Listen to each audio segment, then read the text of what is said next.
because the أعوذ بالله من الشيطان الرجيم بسم الله الرحمن الرحيم. Assalamu alaikum. You can, yes, please come and have a seat. Okay. Assalamu alaikum wa rahmatullahi wa barakatuh. So, inshallah, we're going to talk about ghusl and coffin today. Brother Subhani isn't in town, and usually my mother would run this class. Unfortunately, she can't run it anymore, so by default, I'm here. And I'm a student and learning, so any mistakes that are made today are entirely mine. And inshallah, if you have questions, don't feel shy to ask. I will totally, if I don't know, I'll let you know. And if you want to correct me, you can do that, inshallah. So we'll go through this together. Okay. Bismillah. And so here we are. We all know that we come from him, and that's where we are going. I would like you to please stay on that first slide. I will let you know when I'm ready for the next slide. Thank you so much. So we say that we come from him and we go back to him, right? And the Muslim burial process is simple. When we say Inna lillahi wa inna ilayhi raji'un, we really mean back to dust, where we came from. Once the ruh leaves, we are kind of nothing, right? Only the part that's made with the turba, the soil, is left. However, when the soul is removed from the body, it's in a state of confusion. So it doesn't just disappear. It is sad. And all that I'm talking about, I've taken some classes, I've learned from Auntie, and most of the material that I've read is the ayahs from Quran and from Hadith, okay? Anyway, so it is said that the soul hovers over its body, a little confused what's happening, and we pray that all of us, when it's our time, that we are not confused, inshallah. But regardless, so today what we'll do is first we'll talk a little bit about the dying person just before death, and then what happens at that, and then what the role of the community is in helping this person to get back to Allah, right? Okay, I'm ready for the next slide, please. Okay, so most of us get real nervous about death. We've talked about having a funeral home in this masjid, because in this building, because now we have a big building, and people have been scared. They said we are afraid if there'll be a deceased person in them. So we're going to talk about what death really is, okay? And this is what the Prophet has said, that, we think of death as the end, and we feel, oh my God, this person's gone. And I say that, I'm talking about myself first, like you just worry and you think, oh, this person's gone, it's final. But this is what the Prophet has said, that we have been created not to perish, but to remain forever. So death is a transfer from this world, this home, to another home. So that death is a portal. If people have read Harry Potter, it's a portal to get into another realm, right? So that's what it's all about. So we're helping this person to get onto their next part of their journey. Okay, next slide, please. And so now, if it's a journey, what do we usually take on a trip? A lot of prep, right? So much preparation goes into a trip, We get airline tickets, your passport, visas. So all those things, I'm not going to read them all out because you can read them. So we'll go through each one of them. The most expensive purchase that we make is our ticket. Next slide, please. The tickets, we don't have to buy. We get them from Allah. Next slide, please. The passport. we need a visa, right, to enter a different country. So we're going to have to work for our visa. That's our job. So we can get visas either to Jannah or to Jahannam. For Jannah, this is all that you will need. These are the stamps that you will need in your passport. And, you know, our usul, our furuidin, our deeds.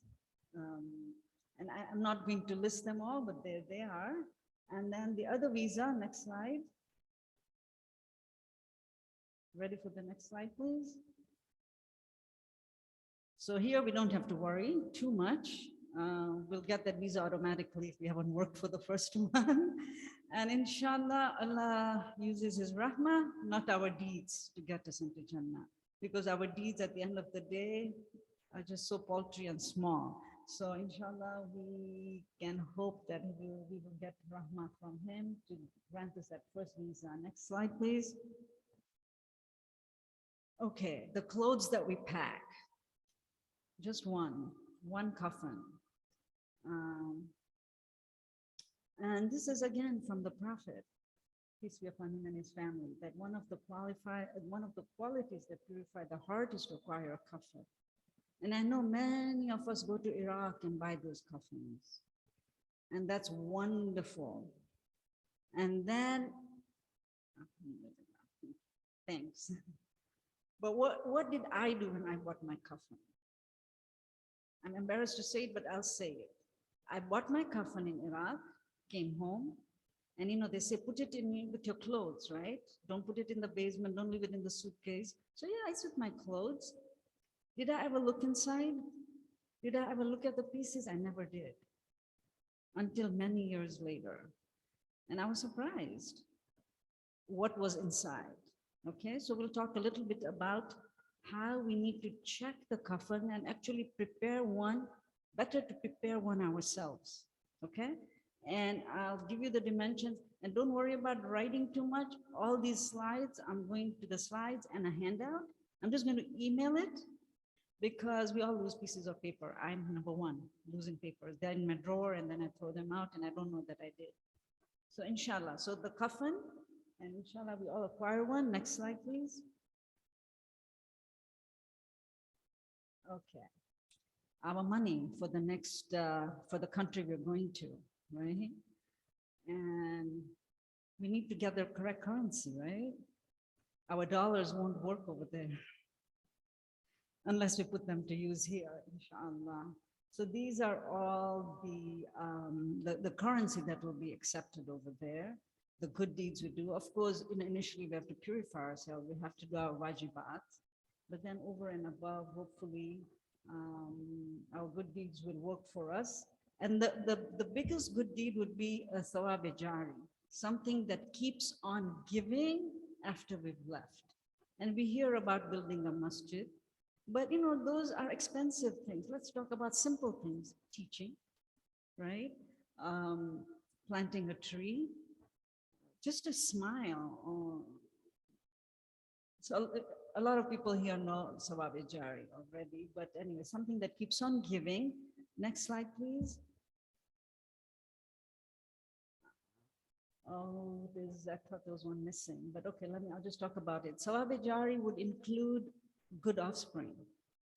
It's very hard to get our kids up in the morning for namaz because we feel so bad. They're in school all day and they're tired. But alhamdulillah, if they wake up for morning prayers, the chances of them deviating is hard. So, you know, it's hard to discipline our children. So good offspring. And then it's not only offspring. What about people who don't have children or people who are single, right? It's building community. That's, you know, building a masjid is wonderful, but in the masjid has to be a good community. And that's a big sawab jari, that if you have kids or you don't have kids, but you're going to help other kids in our community. And if you look now, we are getting ready to receive so many people starting this Monday, okay? The first wave of immigrants are coming. And I'm glad people have been sending, besides goods, people have been sending cash because they will need that. You'll be surprised how when people are on welfare, they get money for food, but they don't get money for toiletries and things like that. So anyway, that's Sawab Jari. A lot of those kids that are coming, many are yatim. So to teach another person's kid, and everybody does for themselves. We all have children. We all do for ourselves. We do more than we need to sometimes for our children, right? But to do somebody else's kids, that's a big Sawab Jariya. Okay. So what do we need to do? We need to settle our bills and debts before we leave our countries, right? Wherever we are traveling, and we all do that. So here, our bills and debts are our qada namaz, qada roza. Don't wait for your children to pay somebody to do it. You do it as much as you can, and at least make the niyyah. We all make the niyyah that I'm going to start doing that. Big one is somebody's heart that you might have for it. Ask for forgiveness. Yeah, and you don't know. We don't know who's going next. And ask for forgiveness. Next slide. Okay. So this is where the slide was. Okay. So we always, when we leave, especially if, like I remember the first time we went to Hajj, so nervous we were leaving our kids behind, right? They were underage, they were young, they were only in, elementary school. So we left somebody trustworthy, somebody who could trust with them, and made sure that, so, you do things, so make sure you do that. And for us, a trustworthy person is your children. And you hope that they will continue your good works. And then to leave anything that will serve mankind. Yesterday, I heard something really interesting, that in Gambia, which is a country in West Africa, every time somebody dies, it is a culture, it is their cultural practice that when someone dies, they they plant a coconut tree, a palm tree. And that's the Sawab Jariya for that person. Every time a person dies. So, mashallah, different communities have different ways of doing it. Next slide, please. Okay, so what happens at death, really? So we, during training, we are always looking at people dying. And you realize when they're dead is when there's just nothing coming, right? And really a live person that's dying versus a person that's dead, there's a big difference. People here say, oh, brain dead, they're dead. But there's something happens when the soul finally leaves. So as we see it, I'm going to talk from our perspective. The five senses cease to function. And in our tradition, our imams, and they have told us that, and people who have had near-death experiences have said that your spiritual vision gets really, really sharp, and people actually see their lives going through in front of them, like a video of their own selves. And there's an immense sense of clarity. And in the Quran, the story about Fir'aun when he was drowning and he told Allah, send me back, right? And so this is what happened. At that time, suddenly we realized, oh, I wish I had done this, I wish I had done that, I wish I had done that. And Allah says, sorry, it's too late now. So we get clarity of vision, but that person cannot communicate with us anymore. But they themselves spiritually are very, very acutely aware. And then this is a hadith from Imam Jafar as-Sadiq that he says we will see three things whilst we are dying, which claim to be our friends. And what are these three things? Next slide, please. We see three angels, okay? And what is interesting is I used to find this hard to understand, but your deeds, good or bad, come back in a physical form for you to see and understand, So it's not Allah trying to scare you, but if you can give good deeds, you'll see something really good. So anyway, this is part of it. So the first angel will say, I will remain with you till your death, and those are your assets, right? You will leave everything. I will accompany you to the entrance of your grave. These are your family and friends. And the last one is, I will remain with you forever and desire your good deeds. And I know, Auntie, whenever we read Quran after we're done, if people remember when we used to do in Ramadan, the Quran recitations, every time after we finish, we would read a dua at the end. And the dua says, Allah, make this recitation a light for me in my grave and a guide for me during my life. So inshallah, with that, next slide, please.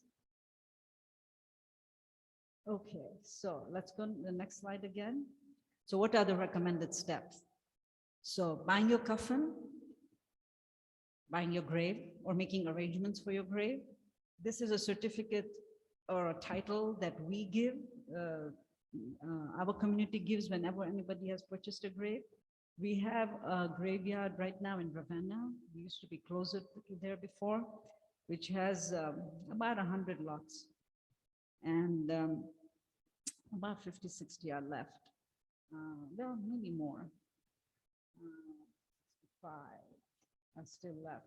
So, mashallah, so that's, some people say, I don't want to, because what if I don't die here? And blessed Sister Azima, who just passed away, she purchased 2 graves here when she had come for her son's funeral. And they could not fly her here for her burial. So she has those 2 graves, and the family has decided, that either they will give it to another community member or a family member. So we'll see. But may God bless her and grant her Jannah, inshallah. Next slide. Okay, so now let's talk about the dying person. So we have a mannequin in the back. And what do you do when the person is dying? So like in a hospital, at home, and now these are their last moments, okay? And mashallah, most hospitals now will allow families to turn the bed. So you try and turn the bed. And there's confusion about but you turn the bed so that the person their feet are facing the Qibla for the dying person, okay? And for that reason, we put that mannequin there that way right now, with the soles facing the Qibla. Next slide, please. Okay, so that was ihtiyat wajib. Nothing that I'm talking about is 100% wajib. So if you can't do it, it's okay, anyway. And then these are all the mustahab acts, for them to understand the shahada. We recite different Quranic surahs, duas, the last 3 ayahs of Surah Baqarah. Personally, I have a lot of faith in Dua Adila. And that is a declaration of your faith. And, people say, Hazrat Ali has a hadith where he says that, like, we can't be too arrogant about our faith, because his faith, you can lose your faith like somebody loses eyeliner. You go in the morning, you put your eyeliner, it looks beautiful. By the time you come in the evening, it's gone. So Dua Adila is a declaration of faith. And at the end of the dua, we are telling Allah that you are the best of, you are the most the most trustworthy. Like if we give you, if you give him an amanat, he will safeguard it. So we tell Allah, this is my declaration of faith, and I'm giving it to you to safeguard. So during my death, when I'm confused and scared and nervous, return that to me. So it is recommended not only to recite Dua Adila for the dying person, but also yourself. You should recite the Adila for yourself once a week, once a month, once a life, whatever, but to recite it as often as you can for your declaration of faith, and then leaving your faith in Allah's amanat. Next slide, please. And this is again a declaration of faith, and this is something we read ourselves, and we try and help the deceased to read, and sometimes they can't. So we read for them, right? Next slide. These are the makruh acts. One is to leave the dying person alone. In this country, we put them in a funeral home. It is the hardest thing to do. When a person dies and then you see them taking your loved one away and they're going to put them in the hospital mortuary. and that's why I'm still pushing for us to get a ghusl khana here. Other masajids where I've seen, when the body is transferred to the masjid, family members stay with the body all night. Now it is makruh, it is not haram, so it's not something, but something for us all to think about. Because here we can't do that. We have to send it, the hospital takes care of it, and the funeral home picks it up whenever they can, and then it's, sometimes several days, but alhamdulillah, we try our best. So these are the makruh acts. Yeah, so we have to be, the people around have to be in a state of purity. I'm going to just touch on number 4, to talk or to cry excessively. So to talk, we can understand, right? It's kind of disrespectful, really, but people do that to forget, and during death, so many people are coming from out of town, whatever, and we just get caught up in greeting them that we forget that there's a person in front of us. But I'm going to talk about crying excessively. We have to let the family cry, the bereaved family. Too much stress sometimes we place on, don't cry, read dua, read yasin, do this, do that, almost being scolded. And we really need to let people cry. And we don't have to say much, just hold them, let them, give them the space, hold that space to let them cry. Excessively means when there's a lot of wailing and beating of the chest, and that, yeah. But let the family mourn, let them grieve. It's all right. I mean, if we don't cry when a person dies, when will we cry? Yeah. So inshallah, we support the bereaved family. Next slide. Okay, so these are the things that we all try and do. Close the eyes and lips, straighten the arms and legs. When they're in a hospital, we ask the hospital staff to remove all tubes and lines. Sometimes it's very hard for us to do it when we're doing the ghusl and coffin. But every now and then, when we are ready to do the ghusl, we have tubes. We try to remove them gently, or we cut them off at the skin surface. Okay? Covering the body with the sheet, giving it the due respect it needs, not to leave it in the dark, and of course, then to inform people so that they can all come for the funeral. Next slide, please. Okay, we talk about that, to delay the burial. I'm going to talk about this a little bit. These are resources that are readily available, okay? So this is from Brother Masood. I'm just going to send pictures of this at the end, and we can send that as a separate attachment, okay? You can't see what I'm showing. So this is from the gentleman, the bookstore, just the name went off my head right now. So these 2 books are from him. Whenever we order books from him, it's a Shia bookstore that is usually at the Ummah Center, Ummah meetings. Khatuns, they're online, okay? So when I order books from them, he sends me a bunch of these, just like that, okay? So this, and then this one is from the Imam website. This is very, very good. It's very detailed and has pictures, but it also is updated. So even has rules for COVID and all that. Anyway, so to delay the burial, I'm just going to talk a little bit about that because it has come up in this community many times. So sometimes people leave in their will that I want to be buried in Najaf, or I want to be buried here. So obviously we need to honor somebody's wish.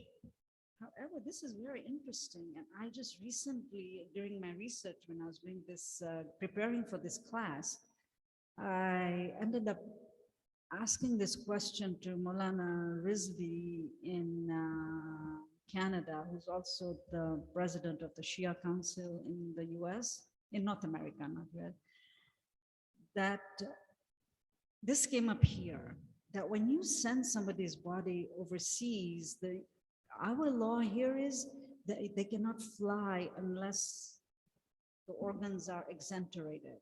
Everything is removed.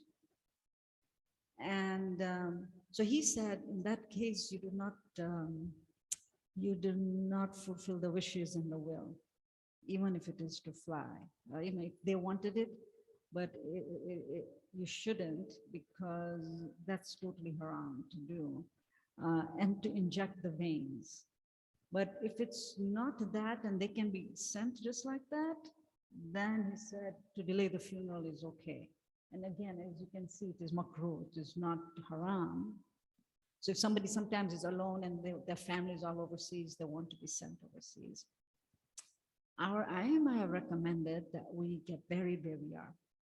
You'll never hear, at least I've never heard or seen, even when I've looked for it, where any of our imams or any of their families got transported to another place. Yeah, so inshallah, everybody takes from it what they can, but these are the rules and they're very well outlined here. Okay. Next slide, please. So this is wajib kifai. We'll touch over it. That is a wajib on every single member of the community, unless you know that somebody is taking care of it. Then you're all exempt, but otherwise. So mashallah, this is the group that is active. So, okay. Do you understand what I meant by wajib kifai? Anybody have a question? Okay. And then it is ihtiyat wajib, to ask the permission of the guardian. So we can't just assume that, oh, I'm on the Ghusl committee, so I can just do this, right?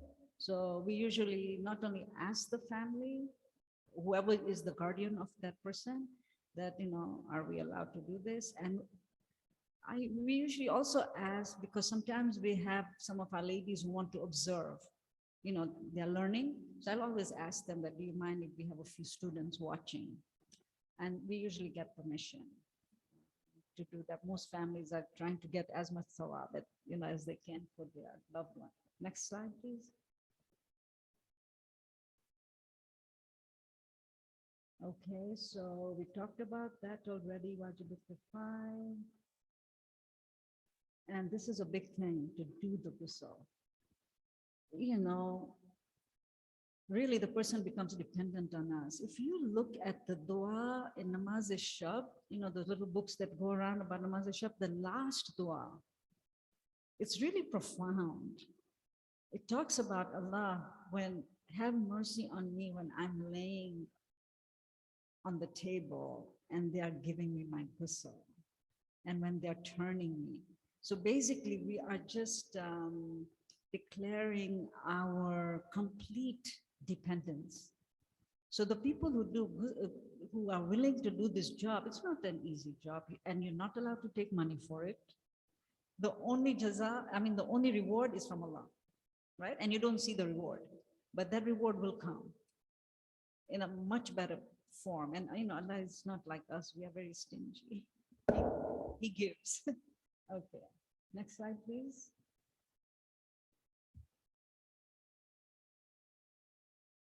Okay. Okay, so this is who we do the Ghusl Al-Mayyit, okay? So, and we've had this happen here too, subhanAllah, where we've had women miscarry. And when they are younger than 4 months, you basically can wrap them in a cloth and bury them. You don't have to do a ghusl.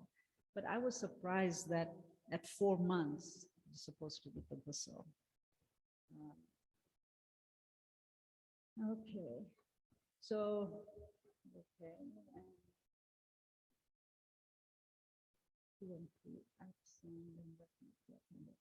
Okay. Any questions on this slide?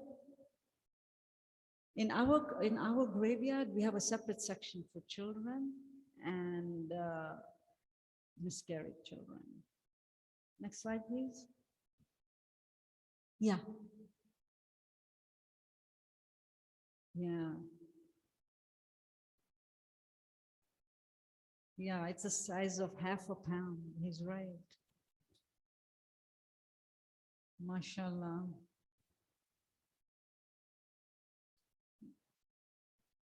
Yeah, yeah, yeah. It's very, very, very, very small. And our graveyard will usually not charge us for a child, or especially not for a miscarried child.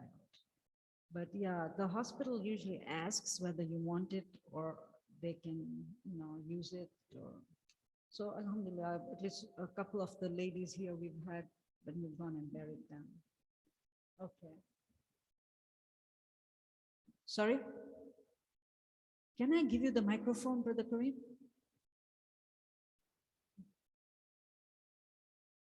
Can you take it to him?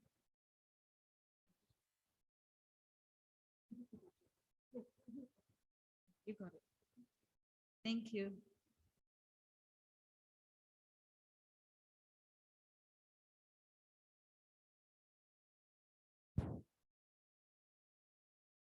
No? Is it on? Okay.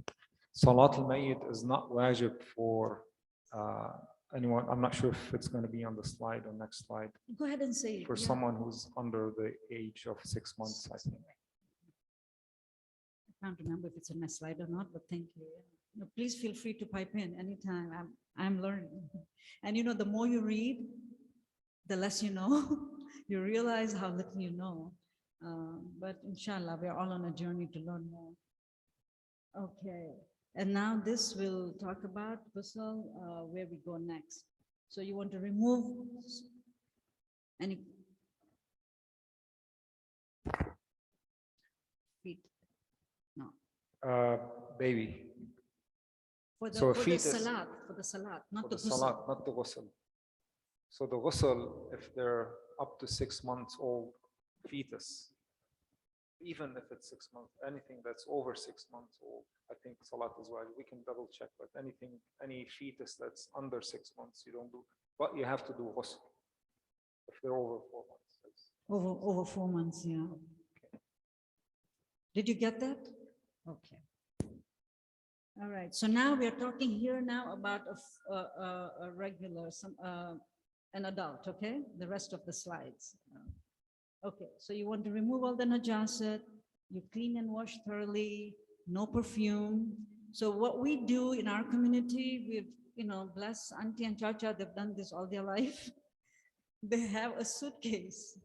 And the suitcase has everything you would need. So they have perfume-free shampoo, soap, a spare coffin, extra fabric, and you'll understand when we do the coffin why we need sometimes extra fabric.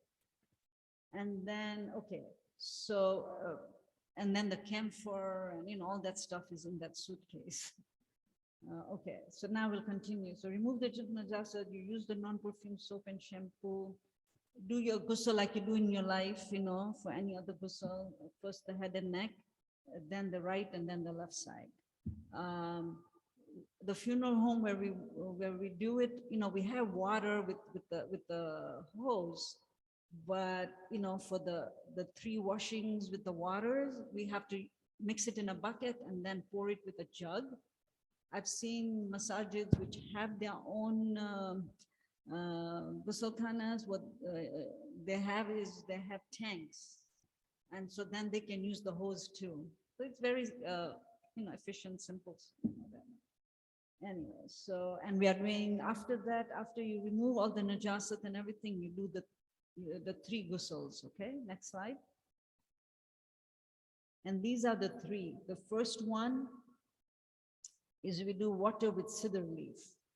And so we have the dried leaves, we have them in a bag. And remember, when you mix them, for people who've never done it, people who do it, they know it, and you guys feel free to correct me. So you want to make sure that you don't change the character of the water. It doesn't become muzaf water, right? So sometimes we are so eager to do it right that we just put a whole handful. So it shouldn't be dirty, like the water shouldn't be that, but it has the essence of the leaves. And then the second washing is with the camphor. And then the third washing is with just plain pure water. Okay, next slide, please. And these are the requirements of the persons giving the ghusl, okay? So they need to be Shiite, Nashri, Balig, sane, aware of the rules of ghusl and same gender, except when you can't do it. And sadly, there's been, events where people haven't been able to find anybody else, so they'll have to do the ghusl themselves. Okay, next slide. Yes. Just another point on that. It's actually haram not to cover the private parts of the mayyit. This is it's like a sacred thing. So you make sure that all their parts are covered at all times. At all times. Thank you. That's important. Next slide. Okay. So here are the mustahab acts, but this is really, when you're doing it practically, you realize how important it is, okay? What we are going to cover now. At least 2 people, and that's the minimum, okay? One for pouring, the other to turn. But really, I find that when we're doing it, I like to have at least 4 women, at least. So 2 who are doing the ghusl and 2 who are doing the kafan. Otherwise, you have to go clean yourself and wash and make it tahara, because you don't want to send her with anything, So anyway, we try and face the mayyat to Qibla as much as we can. At the funeral home where we have right now, we cannot do it whilst we are doing the ghusl, okay? But when we are doing the kafan, they give us a card, we can turn it towards the Qibla. The people are very, very, very cooperative, okay? And in this day and age, we use all the precautions where we have the barriers, physical barriers, like coverings, shoe covers, gloves, facial masks. Okay, so we don't do it in an open sky. But even I've seen it in Iraq, when we go, or in other countries, they have a covered space in the masjid where they're doing the ghusl.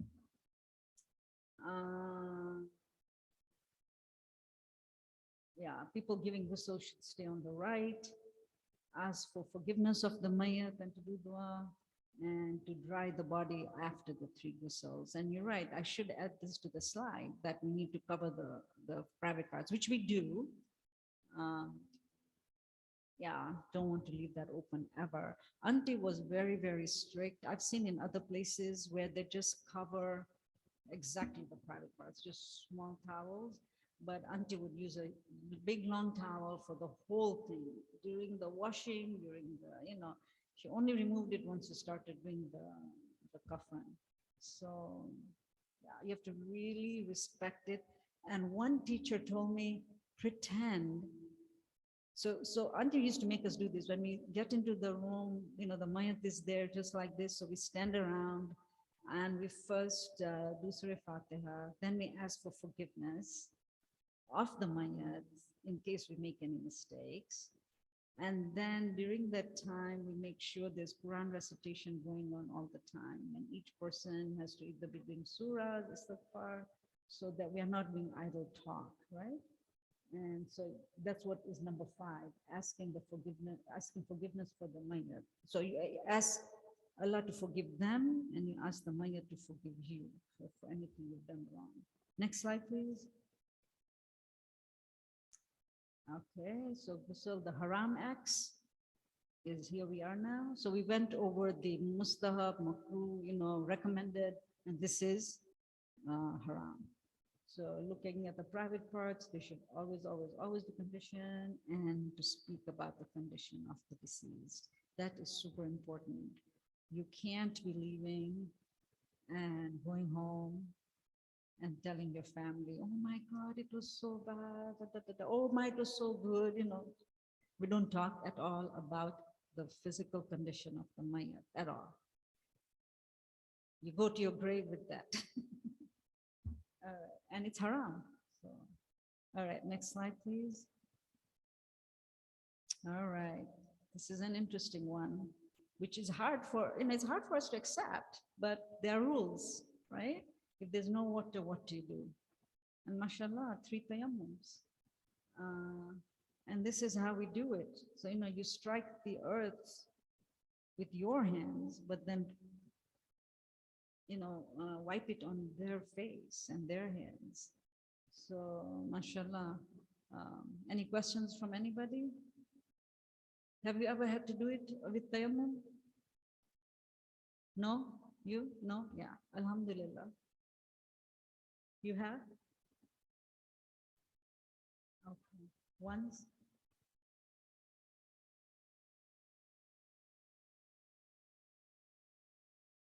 Um, got it, got it. Sister, there is a question. I put it on the screen. Can you also read that?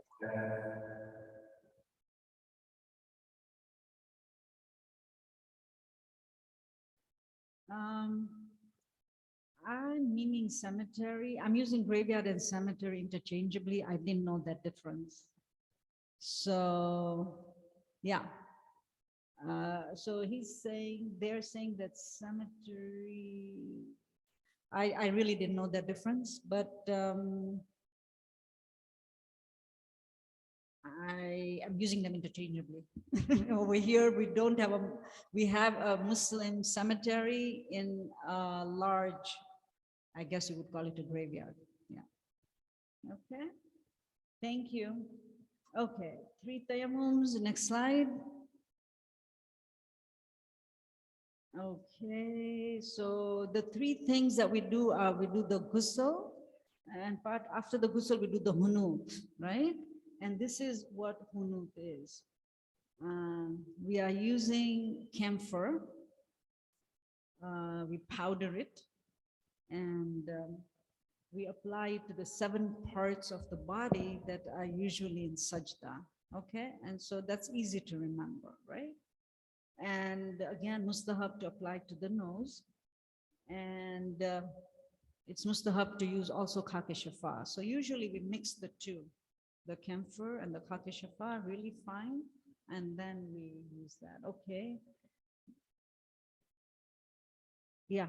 So the 7 that go into sajda. Yeah. Yeah. Yeah. Only what goes into sajda, and mustahab to also do the nose. Okay. And sometimes people tell us, oh, don't do that. It looks like it's dirty. But alhamdulillah, this is how it is. We go back with nothing. Okay, next.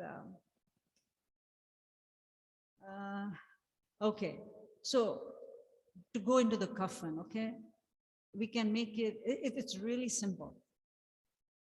3 things only are wajib, okay?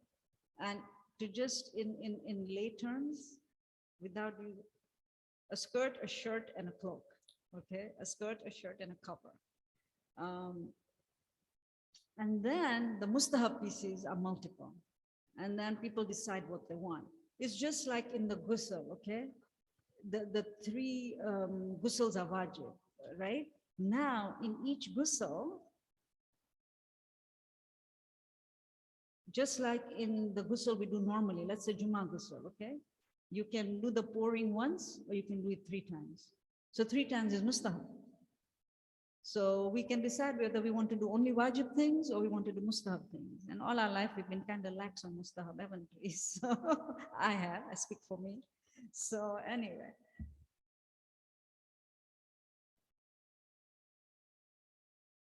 Yes. Oh, yes, 100%.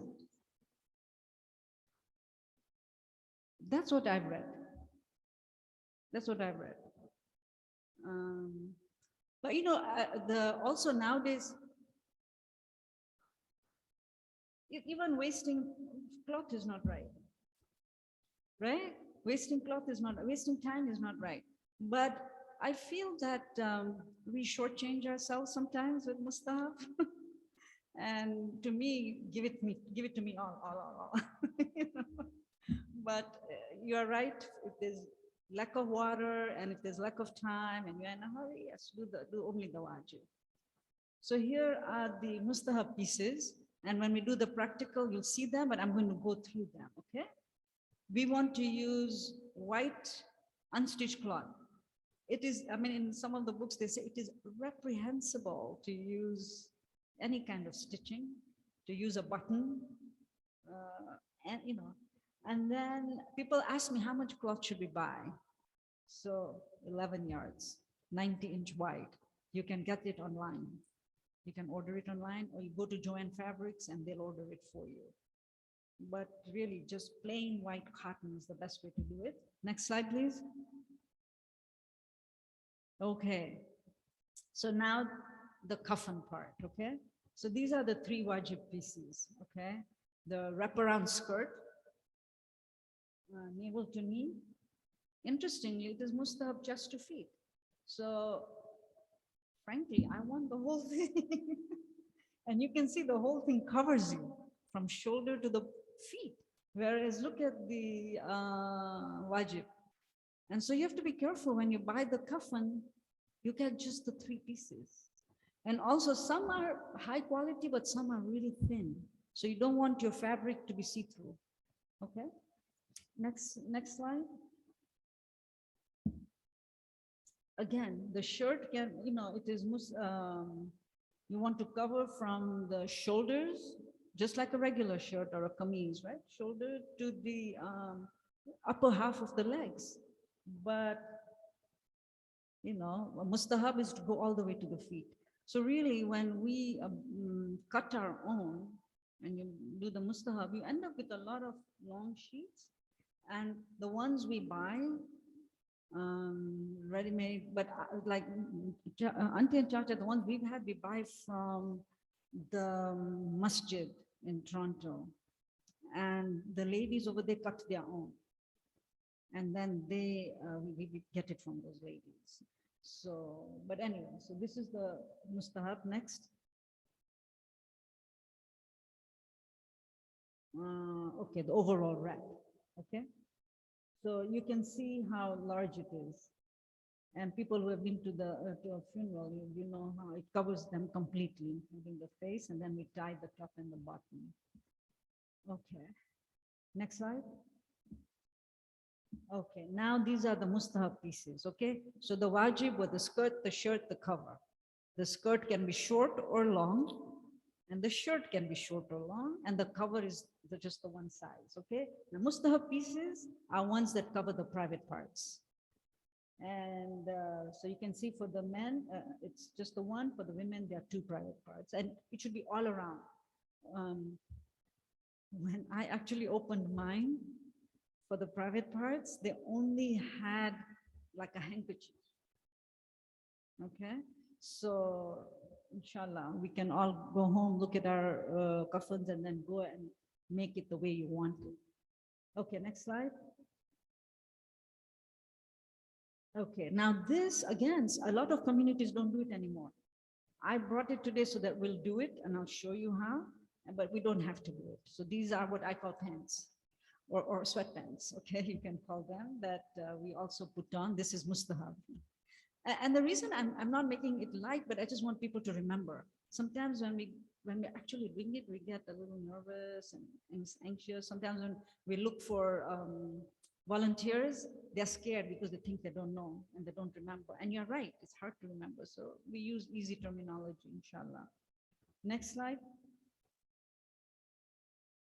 So for men, it's a turban or an amama. For women, it's a hijab. And interestingly, this is mustahab. It's a mustahab piece. But we like to do it on every woman. So sometimes when we go into the Ghusl Khana, the family has given us their coffins, and literally we will look at all the pieces, and if there are any pieces missing, we always have spare fabric, and we will make right there. And the recommendation is not even to use scissors. So basically just, it's cotton, it tears easily. So we'll make the hijab and everything. Okay, next slide. All right, Jarida. It is mustahab, but I hope I get it when I go because it is highly, highly recommended. And there's a hadith that Prophet Muhammad, when he was passing by a grave and he understood there was adab going on, he went and got fresh twigs and cut it in half and put one on the head side and one on the on the feet side, okay? But when we bury a person and we have the jarida, which are twigs, they're just fresh twigs, and we try to write the names. Sometimes we find wonderful volunteers like Brother Akram, who always does it for us. He has come all the way from Cleveland to give us the jarida. And when the last time he wasn't in town, we missed it. We were sad, but then we put it on her grave later. And it is said that the whole time that those twigs are fresh, so we write the names of the 14 Masumin on it, and the kalama and all that, that the whole time the twigs are fresh, the azab is away from the qabr. And we hope that during that time, family, friends are all doing istighfar so that azab never reaches the qabr. So inshallah, we all get that. Again, it is just mustahab, but it is highly recommended. Okay, next slide. And the chadar is the last thing that goes over, and it covers the head and the feet, and then you tie it at the top and the bottom, okay?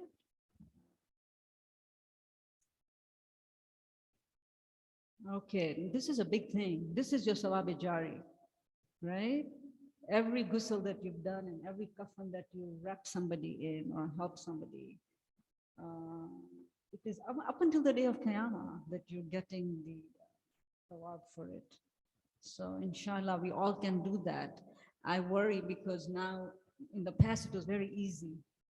I would just call my dad and they would order them from Toronto and run around and do so much. They would go after, until they got it. And now, like, they're not there. So I worry, but inshallah, Allah reward them for it. And whoever takes the responsibility, Allah reward them for it. All right, next slide. Now this, the men will have to help if I don't get it completely right. So we are doing about the Al-Mayyit, right? Al-Mayyit. Does not require tahara. Whoever is there, everybody join and do it. Always recited in Jama'at. And the people who are attending, we all recite the takbir, and the imam is doing all the other recitations. And here it is that it is wajib to offer it for everyone, every Muslim, and children over 6 years. That's what is here. Okay, next slide.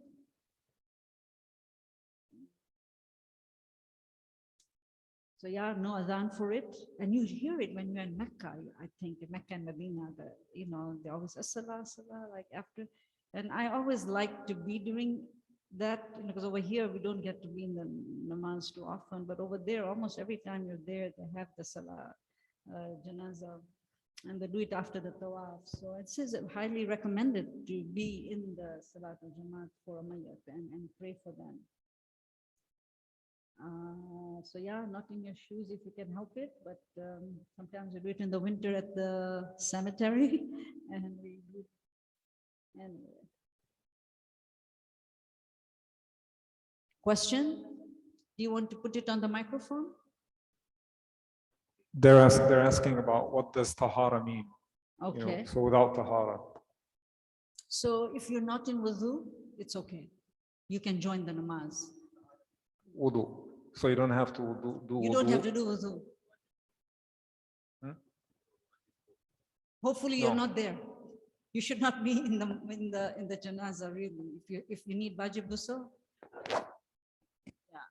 So tahara in this sense here, it's that you don't have to do wudu. Right. Only wudu. Technically speaking, you should not leave your house without ghusl. Period.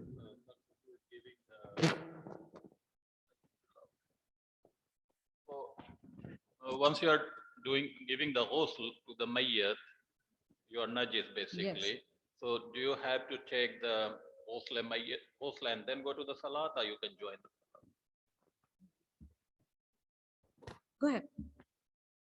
So technically, if you touch the mayyit with your bare hands, then you have to do Ghusl Al-Mayyit, which is the same as any other ghusl. I think you can do Salat Al-Mayyit, but no, you can't.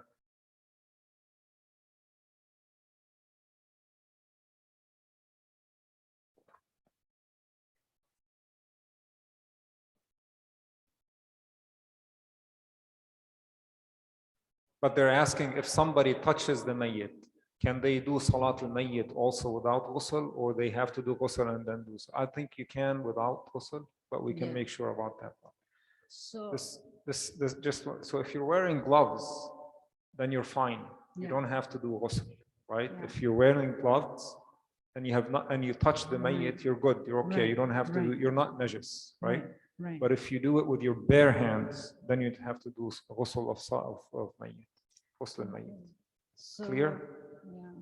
So if you have touched the mayat for the sake of the namaz, you can basically wash, you have to wash your hands up to your elbows 3 times. If you've touched, just from my readings, but you can join the salah. You don't have to, yeah. But nowadays we all do it with gloves, so we never touch the body. And then, so yeah, we join. But you know, most of us do wuzu at least, but if you don't do, you can still join, you know, the namaz. Sometimes it happens like people are coming in from the parking lot, you know, so just join and then you can go to your wuzu for your wajib salah, but it's good to join for the mayyat salah, yeah, definitely. Or if the namaz is at the cemetery, at the graveside, a lot of times people come from work or whatever and they do not have wuzu. Okay. Any other questions about this? I'm glad we had this discussion. Anybody else? No? Okay, we go to the next slide. So here now, as I said, during the ghusl, best to face them towards the qibla. During the kafan, we try and, you know, actually kafan, we do face them towards the qibla. And then during the salah, it's not facing, the soles of the feet are not facing the qibla, they're actually perpendicular to the qibla, and the people are facing the qibla, right? And everybody's to the right of the mayyat. Okay, next slide, please. Okay. So we're done with this part, and next we will go on to the kafan part. Before we adjourn, can we talk about the body bleeding and how to? Go ahead, yeah. Yeah, so sometimes certain bodies bleed, whether they bleed from the nose, whether from the ears, Yes. whether from other parts. So make sure that we have to close that. You can use a cotton ball, whether it's your ear or the ears. And if the bleeding is very excessive, then you have to do ghusl one more time, because now the body is najis, right? So let's be careful about that. So if there's a bleeding in the body, if it's not excessive, and again, I'm not sure what excessive may think. I think it's like your fingernail, at least your more than your fingernail. More than your fingernail, then it's najis. Then you have to rewash them again. But if it's coming out, we just make sure we block it with cotton. So mustahab is to block the ears, the nostrils, and the back part. Question. We've done the ghusl, we've done the kafan. This is during trauma, okay? And we transport them to the cemetery, and then you see blood on the coffin. What happens? Depends on the amount of blood. Yeah, it's Well, very, obviously not a fingernail, more than that. I think you have, yeah, it is. It's a problem, isn't it? Okay. It's an issue. Yeah. So it is recommended to redo it. Recommended to. Yeah, but it's technically, theoretically, and practically, it's very hard. Yeah. Okay. What? May I ask a question here?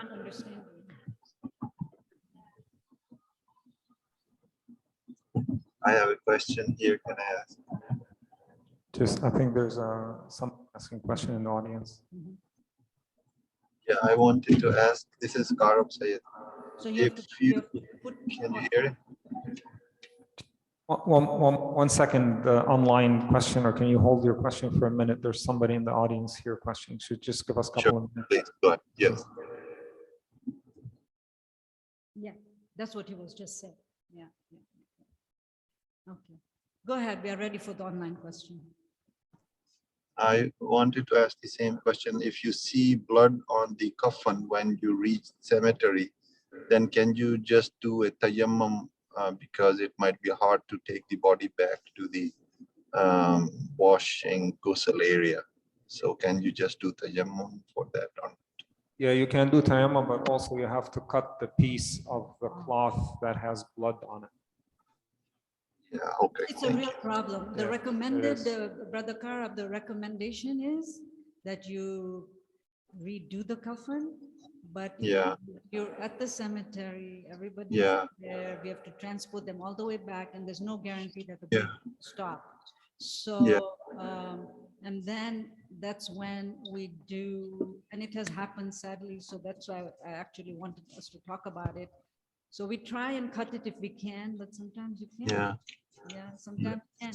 And you basically have to unwrap it to do even the tayammum. But that would be the least, you know. And then at the end of the day, remember, a lot of this, we are all going completely dependent on Allah's rahmah.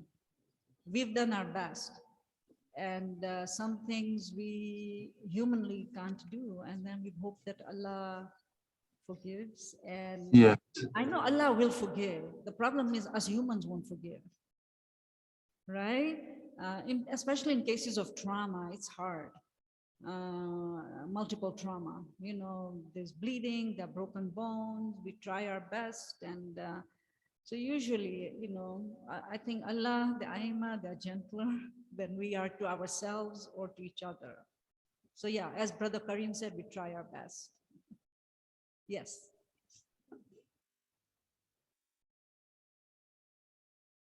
You have to do that. So the question was, what if the body needs a wajib ghusl? Then what happens? Do you still Then you first, the people who are doing the ghusl, before they start, this is one of the questions we ask the wali, the guardian. When we ask permission, was there any wajib ghusl on them? And depending on what they inform us of, you, before you start the ghusl of the mayyat, you first do the wajib ghusl. Good question. And then do you still have to do ghusl or no? Yeah. Brother Hamid has a comment. Few minutes after the person that died, about 30 minutes or 1 hour, depend to the weather. So there is no ghusl wajib with touching the body, which is still hot, still warm. There is no wajib ghusl on the body, which is still hot after dying. That's going to depend to the weather. It's very cold, maybe 30 minutes. If hot weather, going to take 2 hours. So that's.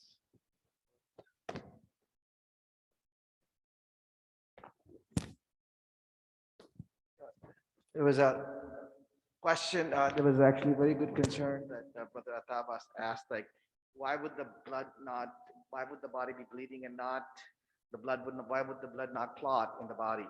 So you can actually anticipate that people who are on anticoagulant, for example, Plavix is a very common thing. You ever have stent in your body or gone into a cabbage bypass procedure, and now we have far more, 10 times more, Dr. Brother Kara would say, there's more stronger than Plavix drugs that are very strong. And those are the people you can anticipate. If somebody is, in the hospital and, they had a heart attack or something, they would have been on, you can kind of anticipate if they would be on Plavix or some kind of drug, which can have a situation like the bleeding, like this kind of issue. Yeah.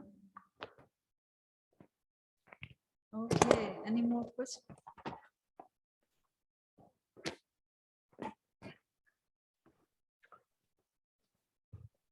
We try when we are doing the ghusl and kafan. And just to go back to logistics, okay? This is what happens. I didn't put it on a slide form, but we can talk about it here. We've been trying over the years as a community to make it such that when a family member dies, you make one phone call to the masjid, to one person on the ghusl committee, one person, one phone call. And then they take they do all the arrangements. And for 2 reasons, because the family member already has to make all these phone calls to their families, right? And what happens sometimes is families are very confused. It's a very difficult time. And what happens, because they're confused and they want to do everything right and they want to rush, because we all know that we want to bury this person quickly, right? So what they do is they'll go to the cemetery, they'll go to the funeral home. But the big thing they do is go to the cemetery by the grave. But the body is still in the, and they'll call the family and say, we are having a funeral at this time. And it has happened to us, okay? And the body is still in the hospital. Because we have, so there's a process. And the community members that are on the Ghusl committee, should I say the funeral committee, really get on it quickly. And now over the years, it's now over 20, 25 years that we have a relationship with the cemetery, with the funeral home. So what they do is they work together, okay? And they know our needs, that we need to bury this person quickly. But if it's like the horse before the cart, so sometimes, like I remember this one funeral where everything that set, people were coming for the funeral and we are struggling to finish the ghusl because by the time the body arrived, so in those cases, we cannot wait, unfortunately. So really, if we do things systematically, so really what I'd like to do, one of the reasons also we had this, besides, people wanting to learn, realizing that some of the key people that used to do ghusl and kafan are no longer here in the ladies. Sometimes, Brother Hamid is traveling, Brother Karim is traveling, and there are not enough men. It gets very complicated, and then we have to give it to another masjid to do it for us. So we need our own people. So one of them, inshallah, the goals of this is to get more recruits for our funeral committee. And then we will talk to the people as to what the process is, contacts with, the funeral home, the cemetery. It's such a beautiful working relationship now. They understand what we need. So yeah, that's the plan. So when we have the time, yes, we wait. We even tell the funeral home that we are leaving this part of the coffin open. Because sometimes it happens that the burial is the next day, or we go early and the burial is later. So then we'll go in and quickly check if there's still more bleeding or not. So we do those things when we can. But once it hits the cemetery, it's too hard to reverse everything. And here there are rules. You can't transport the body without a funeral home, without a hearse. So then you just do it. And I still feel that alhamdulillah, Allah understands. Yes.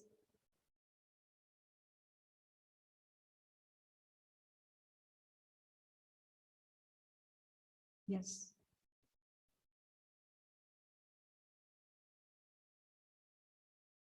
I haven't checked it out yet, but I saw it. I saw the announcement. Yeah, yeah. A local masjid opened their own funeral home. Yeah.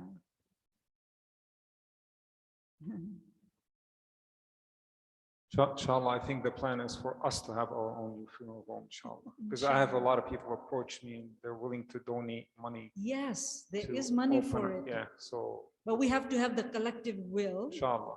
And there's logistics, because then we need a hearse or a van, like ISAC uses a van, but we need the volunteers. Inshallah.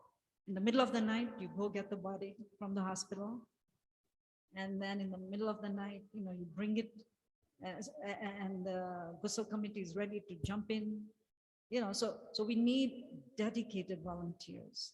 And I think our community is large enough and diverse enough and dedicated enough that we should be able to get all that. But we need the collective will when we start renovating. Inshallah, mashallah, I do see a lot of collective will. Alhamdulillah, here we already have enough people. We have it. No, there's a very nice So- double doors upstairs. so inshallah, You can let's- just slide it in. Let's take it towards the seriously. Qibla. It's Inshallah, right- let's take it seriously inshallah. and try to plan for it.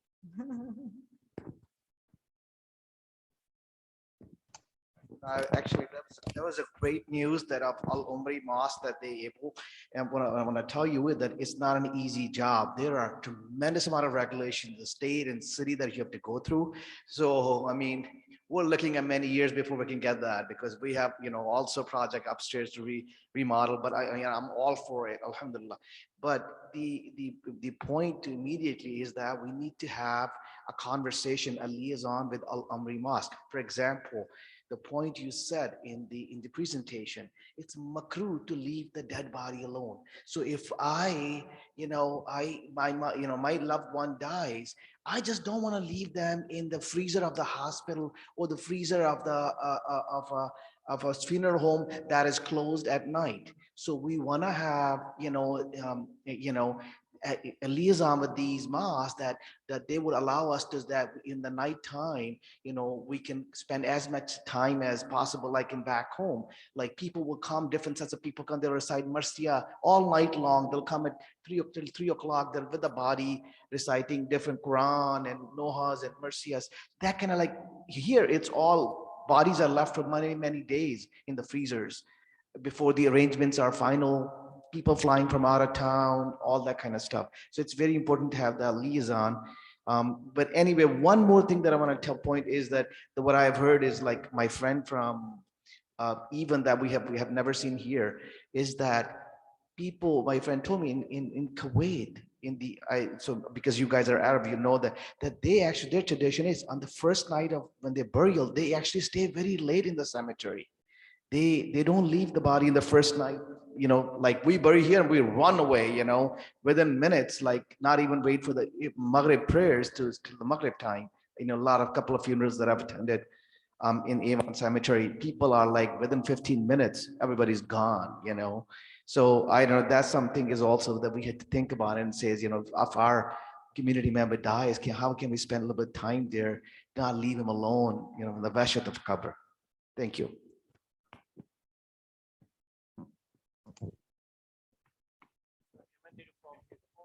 From his own family, yes.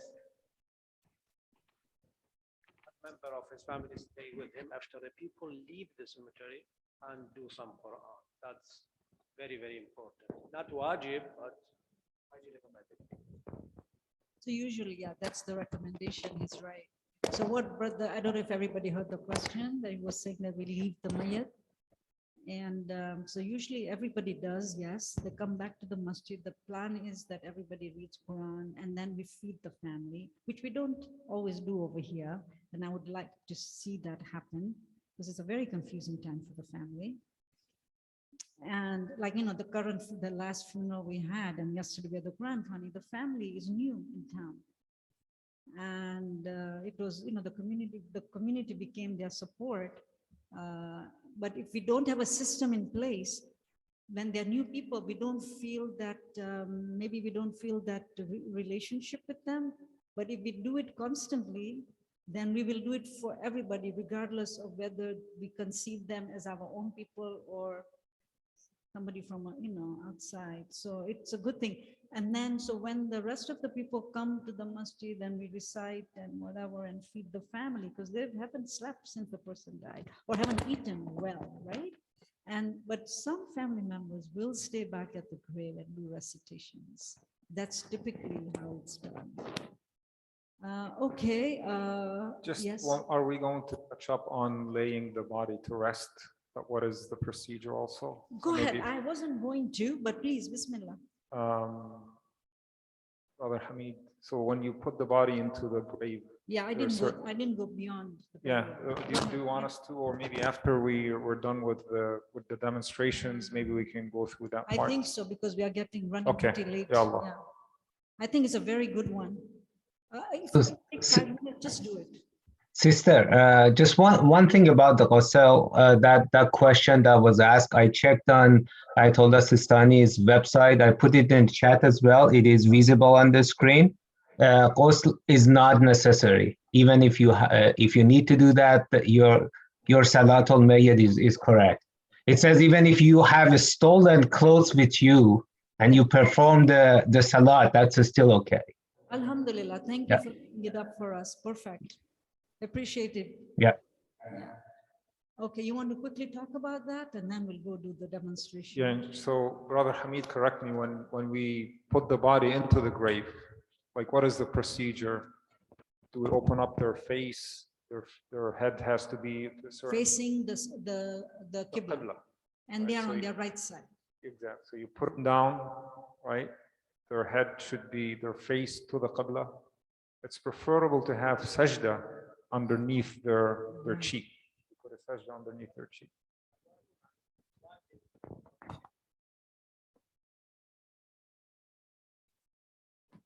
Sister, you have it on the stage or? No, I don't. Bismillah. So, You can come up here. oh, it's okay. There is some procedure to do it before getting inside the grave. First of all, come from the feet waist. You come to the feet from the grave. So I'm talking about the grave, the hole. Okay, So when you get the janazah from the feet side, right. not from the head, Okay. and to keep it stand 3 times, Mm. not all the way coming from the people and take it in. 3 times to stay before get into the hole Mm. to prepare the body. Right, He's right. feeling the grave. He's feeling right. going there. The ruh is with the body, next to the body. So take him 3 times and say salawat or say la Taqeen. ilaha illallah or something. Then move him another step closer to the Great. hole. Then the third one, and take him from the head, starting from the leg or from the feet, get into the grave inside. First of all, one of the family members has to go in, Right. or the wakil, Right. who's give wakala to someone, get inside and read some dua. It's very important. It's written in I don't know if you have it there. So get inside and read this few words after get the janazah inside. Then after that, take it from the head and lay it down on the right side. Lay it down on inside with the right Right side. side down. Then move the head tight and take the face out and facing his face to the Qibla. And if there is a dirt, take some dirt on the right side. And if you have, as what your brother say, from Imam Hussein turbo or something, this is mustahab. The wajib has to get on his right side, and his face facing to the Qibla, and his face open, and put some dirt. Let his right face touching the dirt. And that's the most important. And yeah, open.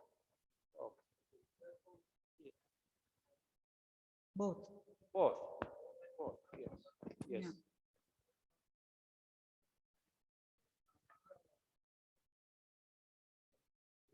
Don't have to touch her. You just, it's okay. This is not haram. After that, talqeen, it's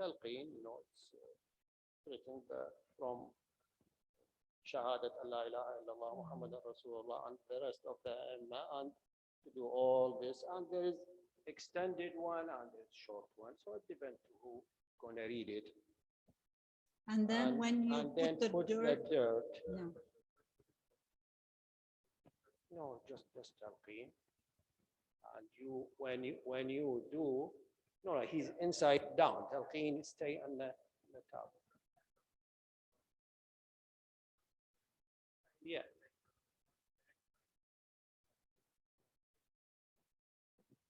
Because sometime here in Right. in America, there is no dirt. They have. So what happens, the reason we do that, Brother Ali, is the law is to use a vault, and it's made of concrete. Yes. So Our cemetery here, they don't use the vault for the bottom. Okay, so they put the vault upside down. In some cemeteries, like depending on which county you're buried in, they do the vault the other way, and then they cover it with the concrete. So what we do is we put the soil inside so that the person is in the dirt, right? We don't want them not to have the dirt. Yeah, so that's why. Yeah, that's right.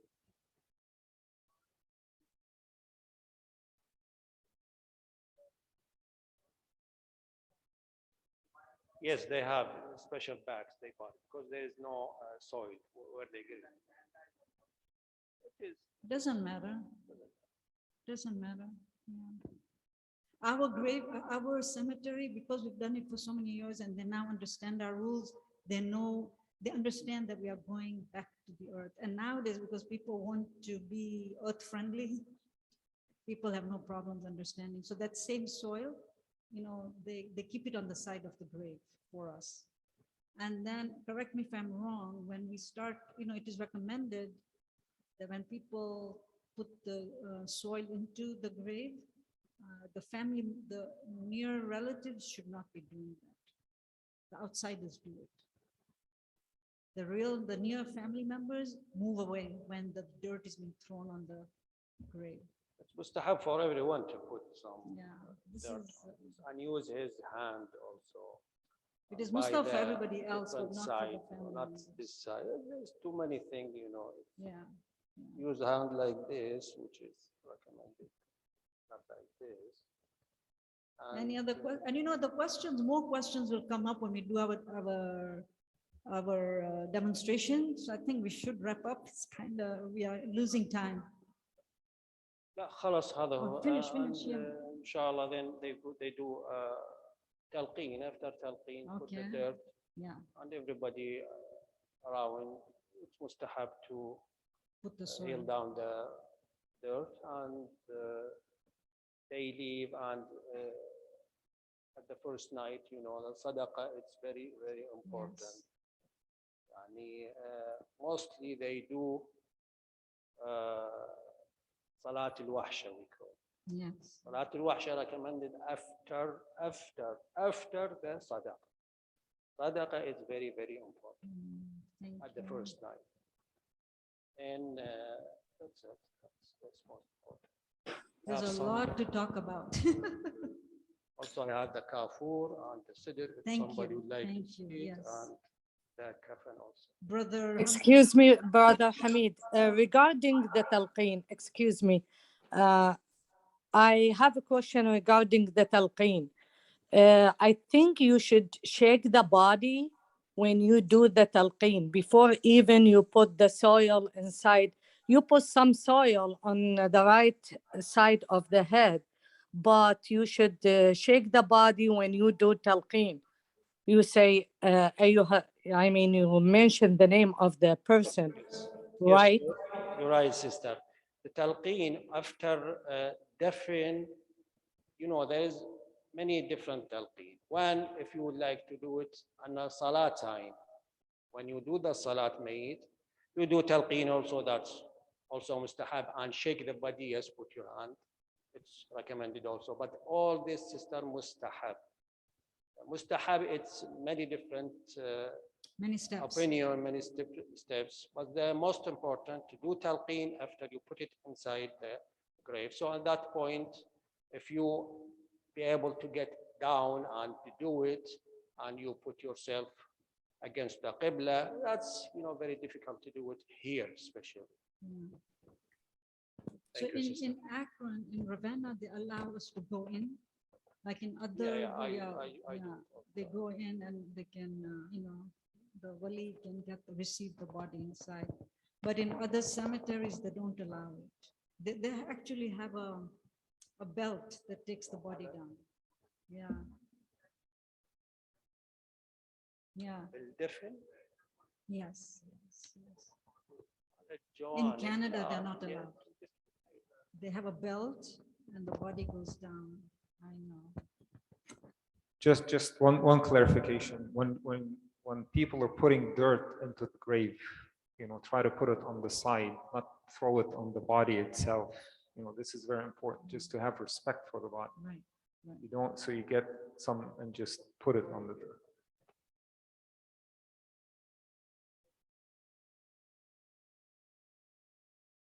Yep. Mm, Yeah. It's a good point. yes.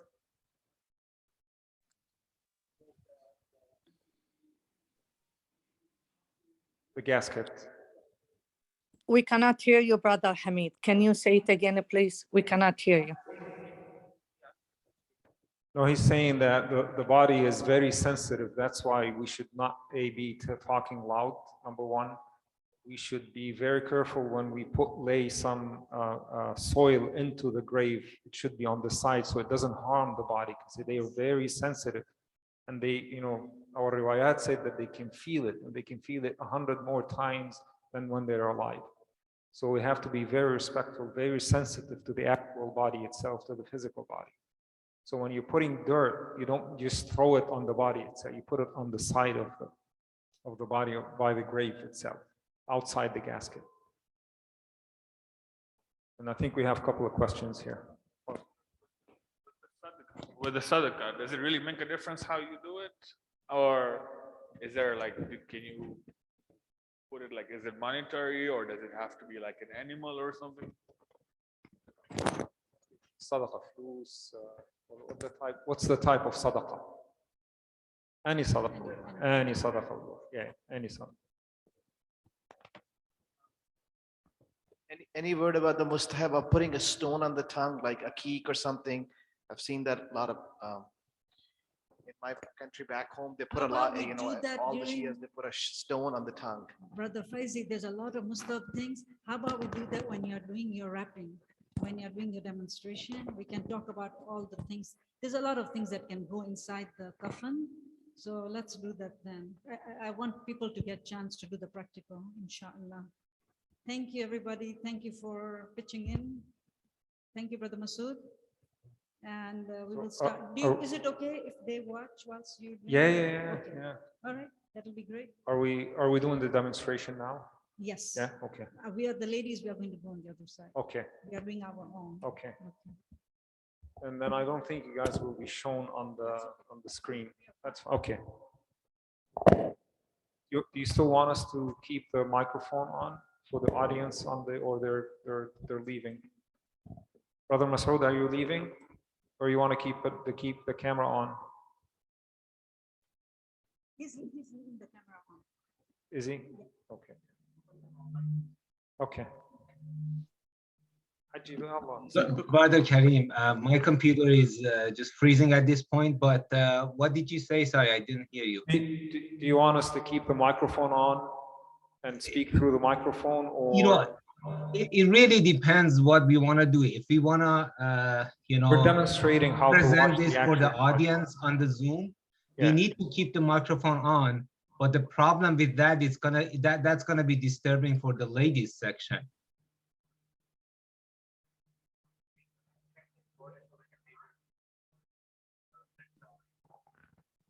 So we'll just keep the camera going on. We'll turn off the microphone. Yes, that makes sense. Okay.